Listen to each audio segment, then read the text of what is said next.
Madalas makita si Anna Delvey sa mga parties kasama ang mga sikat na personalidad sa New York. Tumutuloy siya sa mga sikat na hotel, nagsusuot ng mga designer clothes, kumakain sa mga mamahaling restaurants at namimigay ng pera sa mga tao. Ayon sa kanya, siya daw ay isang anak mayaman at magmamana siya ng $60 million mula sa kanyang napakayamang magulang. Magtatayo din daw siya ng isang art foundation at private club. Ngunit ang lahat ng ito ay puro kasinungalingan lamang. Ang kanyang mga magulang ay ordinaryong tao lamang. Ang kanyang ama ay isang truck driver at mayroon namang maliit na tindahan ang kanyang ina. Kung ganoon, saan siya kumukuha ng pera panggastos sa kanyang mga luho? At paano niya naloko ang maraming hotels, restaurants, bangko at ang kanyang mismong kaibigan ng daan-daang libong dolyar? Yan ang ating pag-uusapan ngayon.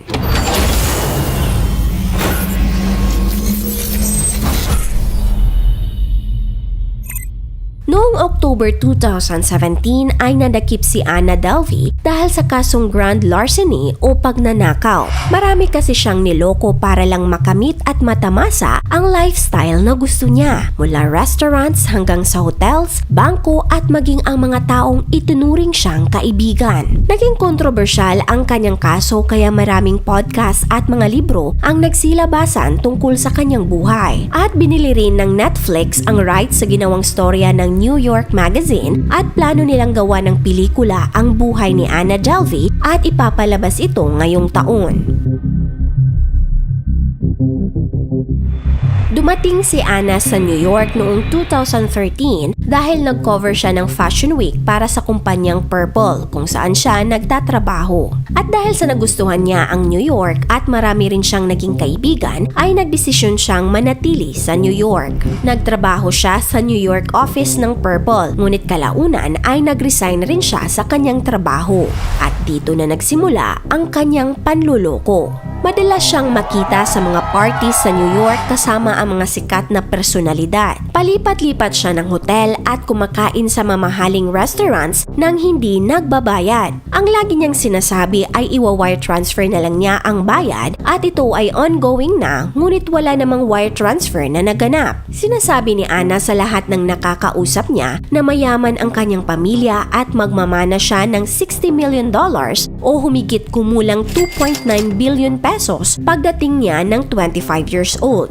Paiba-iba ang sinasabi niya tungkol sa trabaho ng kanyang ama. Sinabi niya sa iba na ang kanyang ama ay may negosyo na solar panels. Sa iba naman ay nasa oil industry daw ito. Meron din daw planong bilhin ni Anna ang isang building sa Park Avenue South kung saan gagawa siya rito ng bar, art galleries, night lounge, restaurants at isang members-only club. Tatawagin daw niya ito na Anna Delvey Foundation. Hindi naman nagsuspetsa ang mga taong nakakausap niya na imposibleng mangyari iyon dahil ang kanyang itsura ay mayaman talaga. Namimigay din daw si Anna ng pera. Marami sa staff ng 11 Howard Hotel ang nagsabi na talagang galante si Anna dahil nagbibigay ito ng tip na $100 sa bawat taong nag-a-assist sa kanya. Kaya nag-uunahan talaga ang mga staff. Idagdag mo pa ang kanyang 40,000 followers sa Instagram sa mga panahong iyon at mga post niya sa iba't ibang lugar na mayayaman lang ang makaka-afford. Kaya makukonvince talaga ang mga tao na mayaman nga siya. Nabanggit ko kanina sa umpisa na ang katotohanan ay mga ordinaryong tao lang ang mga magulang ni Anna. At take note, hindi po gumagamit si Anna ng credit cards. So, saan siya kumukuha ng pera pang gastos sa mamahaling hotels, restaurants, parties at iba pang luho?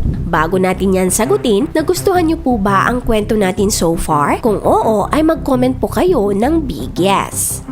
Para maisakatuparan ni Anna ang kanyang plano na bilhin ang building na pagtatayuan niya ng Anna Delvey Foundation, ay kinailangan di umano niyang manghiram ng $22 million o humigit kumulang 1 billion pesos sa bangko. At para pahiramin siya ng bangko ay gumawa siya ng peking dokumento galing sa international banks na nagpapatunay na mayroon siyang account sa abroad na may total balance na humigit kumulang $79 million. Dala-dala ang peking dokumento, una siyang pumunta sa City National Bank para mag-loan ng $22 million.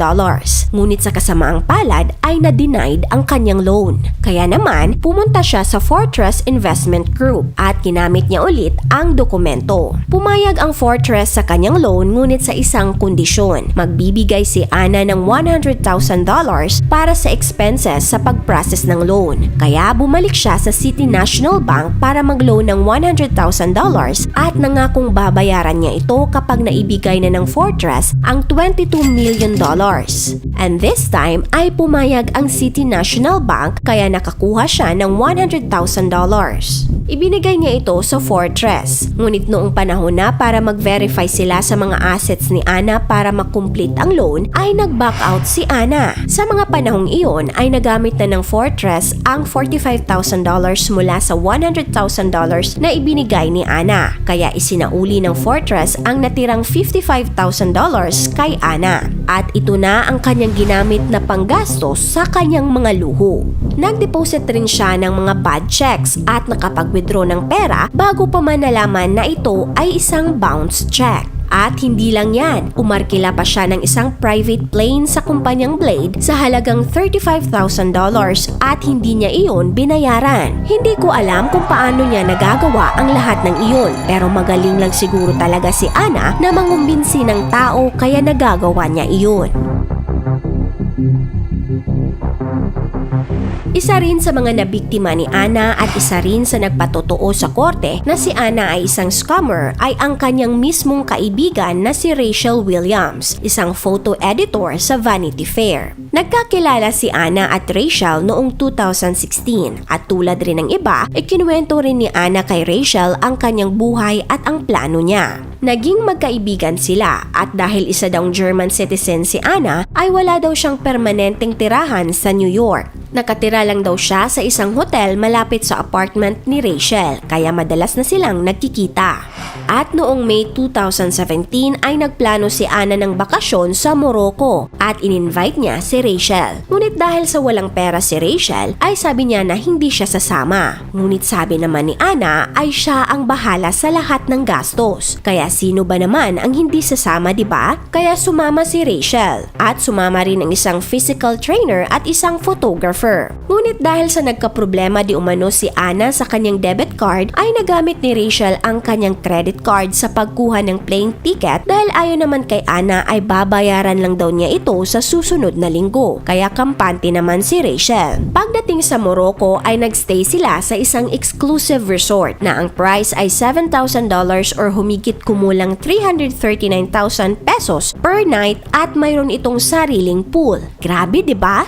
Ngunit pagkalipas ng ilang araw ay nagtaka si Rachel dahil kinausap sila ng hotel staff at sinabing ang ibinigay daw ni Ana na credit card ay hindi gumagana kaya kailangan nila ng panibagong credit card para sa bayan. Nagdadrama na naman si Ana at sinabing hindi niya alam ang nangyayari sa kanyang account kaya napilitan na naman si Rachel na ibigay ang kanyang credit card para mabayaran ang lahat at makauwi na sila. Sinabi ni Ana na babayaran lang daw niya si Rachel sa lahat ng ginastos niya. At alam nyo ba kung magkano ang total ng kanilang ginastos sa bakasyon na iyon? Nasa $60,000 or 2.9 million pesos lang naman. Pagbalik nila ng New York ay hindi na nagpaparamdam si Ana kaya natakot si Rachel dahil baka hindi na siya mabayaran nito. Kaya dito na nagsuspetsya si Rachel na baka scammer si Ana. Para humingi ng tulong na mabayaran siya ni Ana ay dumulog siya sa attorney's office at kinumpirma nga nila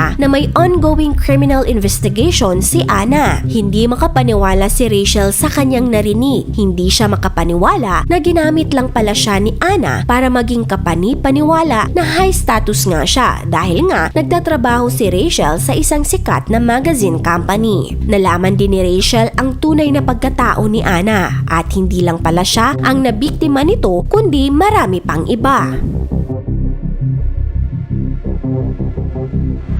Si Anna Delvey o Anna Sorokin sa totoong buhay ay ipinanganak sa Russia noong 1991 at lumaki siya sa Germany. Ang kanyang ama ay isang truck driver at ang kanyang ina naman ay mayroong maliit na tindahan. Sa edad na 19 ay pumunta siya sa Paris para maging intern sa isang French fashion magazine na Purple at sa panahong iyon ay ginamit na niya ang pangalang Anna Delvey. Kumikita lamang si Anna ng 400 euros kada buwan kaya humihingi pa rin siya ng tulong sa kanyang mga magulang para sa renta sa kanyang apartment. Ngunit dahil daw sa isang breakup, kaya nakapagdesisyon siyang pumunta na lang sa New York para i-cover ang Fashion Week. At dito na nga siya naging scammer.